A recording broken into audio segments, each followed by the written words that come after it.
You know, this way you're teaching him to be a confident learner.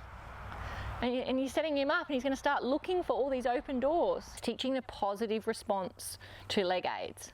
Good. And you're just applying the leg slow to give him a chance to respond, not to react and get upset. It takes a little while to feel where your leg and your spur is. Stop him there for a sec, just because he's young, and just rub on him. Yeah, and he goes, oh, and we'll stop. Oh, nice. Slide the leg back. Here we go, and release.